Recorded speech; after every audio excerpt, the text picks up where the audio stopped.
నమస్తే ఫ్రెండ్స్. నేను మీ Shravani. Welcome back to Shravani's kitchen. ఈరోజు మన శ్రావణీస్ కిచెన్‌లో హెల్తీ అండ్ టేస్టీగా పల్లీ చాట్‌ని చూపించబోతున్నానండి. ఇలా మనం స్నాక్స్‌లోకైనా లేదా బ్రేక్‌ఫాస్ట్‌లోకైనా ఆరోగ్యంగా మంచి రుచిగా చేసుకొని తినాలనిపించినప్పుడు ఇలా పల్లీ చాట్‌ని తప్పకుండా ట్రై చేయండి. పిల్లల నుండి పెద్దల వరకు అందరికీ చాలా బాగా నచ్చుతుంది. అలాగే ఎదిగే పిల్లలకి ఇలా పల్లీ చాట్ పెట్టడం చాలా చాలా మంచిదండి. మరి హెల్తీ వేలో క్విక్ అండ్ టేస్టీగా చేసుకునే ఈ చాట్‌ని ఎలా చేయాలో ఇప్పుడు చూద్దాం రండి. ముందుగా పల్లీలను నానబెట్టుకోవడానికి 1 కప్పు పల్లీలను తీసుకోండి. వెయిట్ వైస్ 200 గ్రాముల వరకు పల్లీలను తీసుకున్నాను. సో, ఇలా తీసుకున్న పల్లీల్లోనే నీళ్లను తీసుకొని ఒక 2, 3 గంటలు నానబెట్టండి. అది మనం బ్రేక్‌ఫాస్ట్ కోసం చేస్తున్నట్లయితే ఇలా రాత్రికే నానబెట్టుకుంటే ఉదయానికి చక్కగా నానిపోతాయి. లేదా వెంటనే చేయాలనుకుంటే ఇలా పల్లీలను నానబెట్టే స్టెప్‌ని స్కిప్ చేసి డైరెక్ట్‌గా ఉడికించుకోవచ్చు. ఇక్కడ నేను మళ్ళీ 3 గంటల తర్వాత చూపిస్తున్నాను. ఇలా నానబెట్టిన తర్వాత ఈ పల్లీలను ఒక 2 సార్లు బాగా కడిగి తీసుకోండి.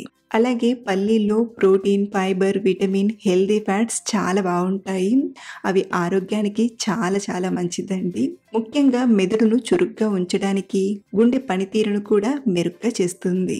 పల్లీల నుండి కొంచెం కలర్ అనేది వదులుతుంది కాబట్టి కడిగి కుక్కర్‌లోకి తీసుకోండి. ఇప్పుడు ఇందులోకి ఒక అర టీ స్పూన్ ఉప్పుని, అలాగే ఒక ముప్పావు కప్పు నీళ్లను తీసుకొని ఒక 2 విజిల్స్ వచ్చేంత వరకు మంటను మీడియం ఫ్లేమ్‌లో పెట్టి ఉడికించండి. అదే మీరు నానబెట్టకుండా డైరెక్ట్‌గా ఉడికిస్తున్నట్లయితే ఒక 4, 5 విజిల్స్ చేసి తీసుకుంటే సరిపోతుంది. 2 విజిల్స్ తర్వాత విజిల్‌లోని గాలంతా పోయాక మళ్ళీ చూపిస్తున్నాను. చూడండి, పల్లీలు చక్కగా ఉడికిపోయాయి. అలాగే పల్లీ సైజ్ కూడా కొంచెం పెరిగింది. సో, ఇలా ఉడికించిన పల్లీలను నీళ్లు పడకుండా ఇలా జాలికరడుతో తీస్తూ ఇంకొక గిన్నెలోకి తీసుకోండి. ఇప్పుడు ఇలా ఉడికించిన పల్లీలను చాట్‌లా చేసుకోవడానికి మరో పక్కన స్టవ్ ఆన్ చేసి కడాయిలోకి 1, 2 టీ స్పూన్ల నూనెను తీసుకోండి. ఆయిల్ లేకుండా కూడా పల్లీ చాట్ చేసుకోవచ్చు. బట్ ఇలా కొంచెం ఆయిల్‌తో ఇలా చేసామంటే రుచి ఇంకా బావుంటుంది. సో, ఆయిల్ కొంచెం వేడయ్యాక ఇందులోకి అర టీ స్పూన్ ఆవాలను, పావు టీ స్పూన్ ఇంగువను తీసుకొని లైట్‌గా ఫ్రై చేసి ఇందులోనే కొంచెం కరివేపాకును తీసుకొని ఫ్రై చేయండి.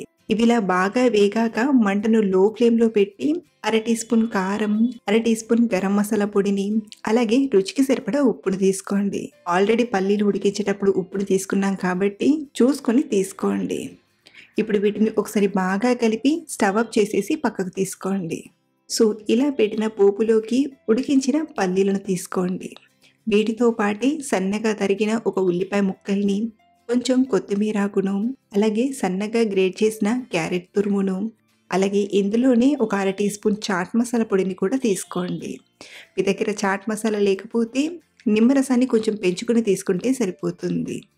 అలాగే ఒక అర చిక్క నిమ్మరసాన్ని కూడా బాగా పిండాక ఇందులోనే 1, 2 టేబుల్ స్పూన్ల టమాటా ముక్కల్ని తీసుకొని బాగా కలిపామంటే హెల్తీ అండ్ టేస్టీగా పీనట్ చాట్ తయారైపోయినట్లే.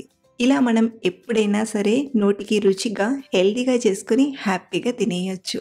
మీరు కూడా ఈ విధంగా ఒకసారి ట్రై చేసి చూడండి. పీనట్ చాట్ అనేది చాలా టేస్టీగా కుదురుతుంది. అలాగే మీరు ట్రై చేశాక మీకు ఎలా వచ్చిందో కింద కామెంట్‌లో చెప్పడం మర్చిపోవద్దు. మరిన్ని టేస్టీ అండ్ సింపుల్ రెసిపీస్ కోసం మన ఛానల్‌ని చూస్తూ ఉండండి. Thank you for watching.